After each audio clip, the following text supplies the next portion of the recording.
So umbilical హెర్నియోప్లాస్టీకి ఎలాంటి treatments ఉంటాయి surgical అంటే లాప్రోస్కోపీ ఉండొచ్చు, ఓపెన్ సర్జరీ ఉండొచ్చు. లాప్రోస్కోపీలో ఏం చేస్తామంటే చిన్న హోల్ నుంచి సర్జరీ చేస్తాం. ఇన్స్ట్రుమెంట్స్ ఉంటాయి, స్కోప్స్ ఉంటాయి. ఈ స్కోప్ ఏంటి అంటే కెమెరా ద్వారా ఆ ఏదైతే ఇంటెస్టైన్ లోపలికి వెళ్ళిందో దాన్ని చూస్తాం.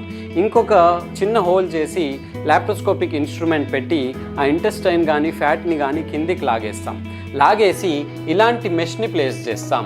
ఇవి డ్యూయల్ మెష్ అంటాం, సర్కులర్ మెష్. రెండు మెషెస్ అతుక్కొని ఉంటాయి, ఒకటి పైన భాగానికి ఒకటి కింద భాగానికి అనమాట.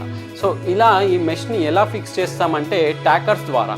ఇలా ఒక గన్ వస్తుంది, ఈ గన్ ద్వారా ఈ మెష్ని ఫిక్స్ చేస్తాం. వీటిని ట్యాకర్స్ అంటాం.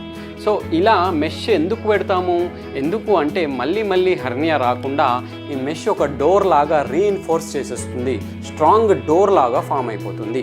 సో లాప్రోస్కోపీలో ఇలా కింది నుండి అబ్డామిన్ నుండి పొట్ట లోపల నుండి పెడతాం. అదే ఓపెన్ సర్జరీలో బయట నుండి పెడతాం. ఇలా కట్ చేసుకొని స్టిచెస్ వేసి బయట నుండి మెష్ ప్లేస్ చేస్తాం. సో దీన్ని అందుకే ఇంట్రాపెరిటోనియల్ ఆన్లే మెష్ రిపేర్ అంటాం. ఇంట్రాపెరిటోనియల్ అంటే పొట్ట లోపల నుంచి పెడుతున్నాం కాబట్టి ఇంట్రాపెరిటోనియల్ అంటాము. సో ఇలా లాప్రోస్కోపీ ద్వారా ట్రీట్మెంట్ చేస్తాం. సో అంబెలికల్ హెర్నియాతో బాధపడుతున్న వారు డెఫినెట్లీ ఎనీ టైం మీరు నన్ను కన్సల్ట్ అవ్వచ్చు. Doctor Raghuteja, laser and laparoscopic surgeon, onus robotic hospital. Thank you.